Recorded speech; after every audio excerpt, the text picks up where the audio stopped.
Hey, first of all... Piers, you've been really mean so far. No, You've been a Love Island slang. I'm only... I thought this I'm was assault on men. I'm making a change. I have a historic thing about Love Island, which I'm sure is very aware of. Let's put that to one side. Look, it's incredible you're in this movie. Thanks. Which is now one of the biggest grossing films in history. First of all, how does that feel? Yeah, pretty good, yeah. I mean, you're on Love Island, and now you're in the biggest movie in the world. Yeah, it's fairly Not a normal progression for Love Island. No, not really. Yeah, it's pretty mind-blowing. And the story about how you got this is equally mind-blowing. You go to some premiere of a movie, and you end up, or you're not there, and your mates are, you end up going to Margot Robbie's after party. Yeah. And she turns out to be a massive Love Island fan. Yeah. Including you. Yeah. She knows who you are. Yeah. And then I started talking about male genitalia, and the rest is history. Was this true? Yeah, no, I didn't make that up. You talked about someone you knew with a micro penis. A friend of mine, he has a micro penis, yeah. As in, how big? I've not got a ruler out next to it, Piers. Like, I don't know exactly. You were telling Margot Robbie. It's small. Tiny. It's I'd say inch. And then you have a mate with very large testicles, is that right? My dad's best mate has very big bollocks, and he can carry 12 bottles of beer on it. And this is how you managed to get inside Margot Robbie's head to end up playing Ken. Maybe. I don't know. That is what happened, but I will say I panicked. And I just said whatever came to my head. And it was relevant. Like, people were talking about penises, but we're not here to debate this. This is I actually find that the most... I'm, so intrigued about I found the most riveting thing of all. This sounds like one of those stories where it's like, oh, yeah, my friend needs advice about something. Yeah. And this is how you basically wooed Margot Robbie to get you in the movie, right? Next thing, 18 months later, you're in Barbie. I'm in Barbie, yeah. All because of that conversation. All because of micro penises and big balls, yeah. Now, you get there, you're one of myriad Kens. My impression of them is they're basically depicted as a bunch of losers.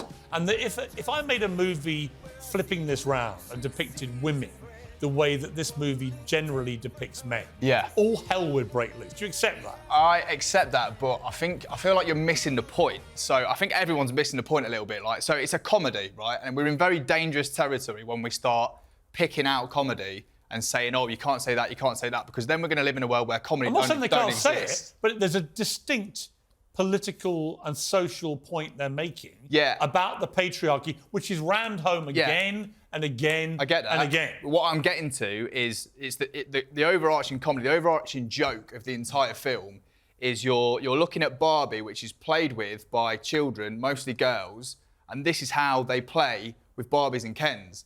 Barbie is the primary character, and Ken is the secondary character that comes in and out a little bit and is widely disregarded because the girls see themselves in the Barbie and not so much the Ken. But this idea, hang on, thing. Chris, my problem with it is this idea that you go into the real world from Barbie land, where all the women are in charge, and the real world, suddenly you're confronted with this vile place run completely by men, and they're all awful, even down to the depiction of the company that makes the Barbie dolls, which is so different to the reality of that company. Female president for 30 years, half the board now are women. It's not run by a bunch of madmen executives, as this film wants you to believe. There is no overt sexism from the company because it was basically run by women. I don't think Mattel would want people to believe that. I think what you're missing is the fact that it's a joke. And a lot But he's got you there. But we're the butt of the joke. No, because listen, right? Who cares? Listen, comedy. Exactly. No. Grow up. I totally Stop being agree. such a snowflake. I totally agree. It's a free market capitalist society. The film made money. What's wrong with that? I totally agree with you. My point is, if I made the movie and flipped it and was mocking women like this, you would be leading the charge. I'd be hung, drawn and quartered, probably executed. It's the hypocrisy at the heart of it. Stop making comedies then. Let's never make comedies anymore. No. And then you would say...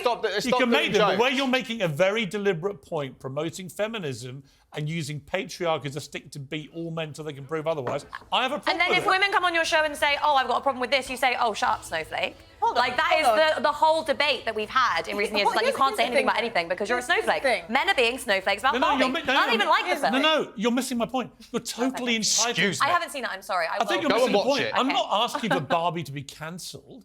Obviously, everyone's enjoying it. My wife and daughter went to see it in LA a couple of days ago. They loved it, right? Fine. My problem is with the argument it promotes. I'm allowed to criticise that. That's called free speech, right? I'm not trying to silence And I'm allowed to call you a snowflake for criticising. Yes, you are, but you're missing the point about why I'm criticising it. I'm criticising the hypocrisy. If you flipped it round, Esther, if I made a movie which lampooned women like this from a very male-dominated position, all hell would break The thing loose. is, it is hypocrisy. I take offense with the fact that you think this is a comedy. It wasn't funny at all. And also, there is something like this that actually mocks women. It's called a Dave Chappelle special. And every time he comes out with a new special, we need to cancel him because he's punching down on the poor women.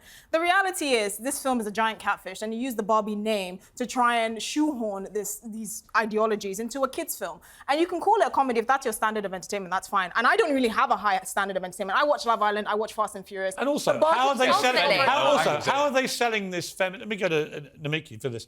How are they selling this feminist utopia? I'll tell you how they're selling it. They're selling it by choosing the hottest woman in Hollywood, Margot Robbie. Everyone thinks that, male and female. And she produces it, I think. Right? Yeah, her production. So she's making tens, probably hundreds of millions of dollars as the hottest woman in Hollywood in every sense from a movie which makes out all women are oppressed by the patriarchy. Forgive me if I laugh. She's the walking, breathing embodiment of someone who's making the patriarchy look like a bunch of losers, isn't she?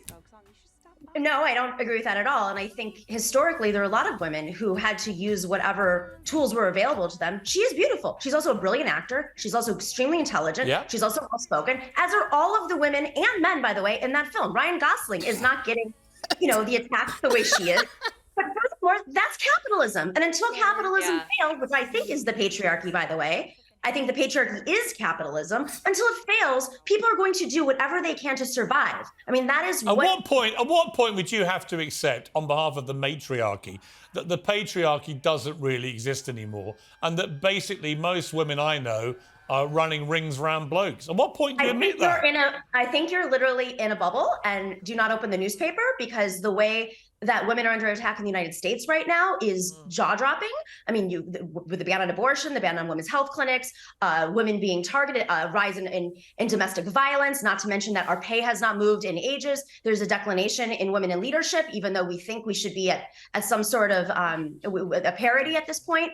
It's the way that women in the press and in the public are attacked by online campaigns, by corporations, by the right wing. You don't think men are?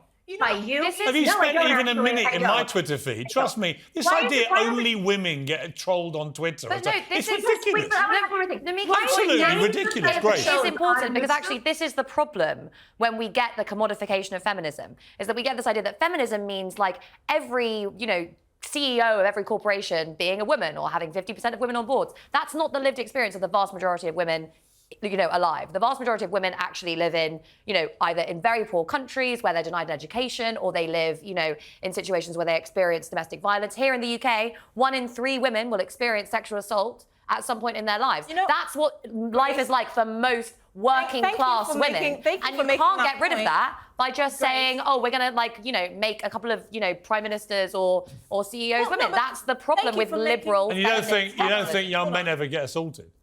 I mean, I do, but they don't get assaulted to the extent that women do. That's not the point you're making. You don't think who gets stabbed in the streets is very rarely women. It's young men by men, right? I think we can agree. So there are different forms. Violence is a problem, but it's not. There are lots of male victims of violence, right? I think we didn't say sexual violence. Yes, I did. I said sexual violence, right? Which is a deep problem in our society. Yeah. Is actually, if you look at it within and outside the home, more common than what you're talking about, kind of gang violence on the streets, and it happens to women so much. And when it's part of a bigger narrative about racism, then it's fine to talk about violence against women. But we're actually talking about how we tackle violence against women, unless it's a part of this wider agenda, the cultural agenda. Okay. Nobody cares, and that's a problem. Well, I care. Ken, last word to you. You're Ken to me. Right. I wait with a bated breath. What, last word from me? Your last word. I think as the resident Ken. I think everyone's just missing the point.